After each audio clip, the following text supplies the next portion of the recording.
স্থাপন যাতে না করে। এই আয়াতের ব্যাখ্যাতে বলা হয়েছে একমাত্র আল্লাহর ইবাদত করতে হবে ইখলাসের সাথে, আর সেই ইবাদত হবে একমাত্র নেক আমলের মাধ্যমে, এবং সেই নেক আমল হবে রাসূল সাল্লাল্লাহু আলাইহি ওয়াসাল্লামের প্রদর্শিত পথে আমল করলে। আল্লাহ তাআলা আরো বলেন সূরা মুলকের 2 নম্বর আয়াতের মধ্যে বলেন আল্লাযী খালাকাল মাউতা ওয়াল হায়াতা লিয়াবলুয়াকুম আইয়ুকুম আহসানু আমালা ওয়া হুয়াল আজিজুল গাফুর। তিনি হায়াত এবং মওতকে সৃষ্টি করেছেন যাতে তিনি তোমাদেরকে যাচাই করতে পারেন তোমাদের মধ্যে আমলের দিক থেকে কে বেশি উত্তম, তিনি মহা শক্তিশালী ও ক্ষমাশীল। এই আয়াতের ব্যাখ্যাতে ফুদাইল ইবনে আয়াদ বলেন আহসান আমল বলতে বোঝায় আখলাস বা আসওয়াব। তাকে জিজ্ঞাসা করা হলো হে আবু আলী আখলাস বা আসওয়াব কি? তিনি বললেন আমল যদি খালেস বা খাঁটি হয় কিন্তু সঠিক যদি না হয় তাহলে আল্লাহ গ্রহণ করবেন না। এমনই ভাবে আমল যদি সঠিক হয় কিন্তু খাঁটি না হয় তাহলে আল্লাহ কবুল করবেন না।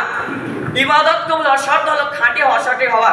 অর্থাৎ খাঁটি বলতে বোঝায় একমাত্র আল্লাহ সন্তুষ্ট দেশ হওয়া, এবং সঠিক বলতে সুন্নাত পদ্ধতিতে হওয়া। পরিশেষে আল্লাহ কাছে দোয়া করি, আল্লাহ আমার জন্য সঠিকভাবে ইবাদত করে এই দুনিয়ার পথ থেকে বিদায় নিতে পারি সেই তৌফিক তুমি দান করো। ওয়া আখিরু দাওয়ানা আলহামদুলিল্লাহি রাব্বিল আলামিন। আসসালামু আলাইকুম ওয়া রাহমাতুল্লাহ।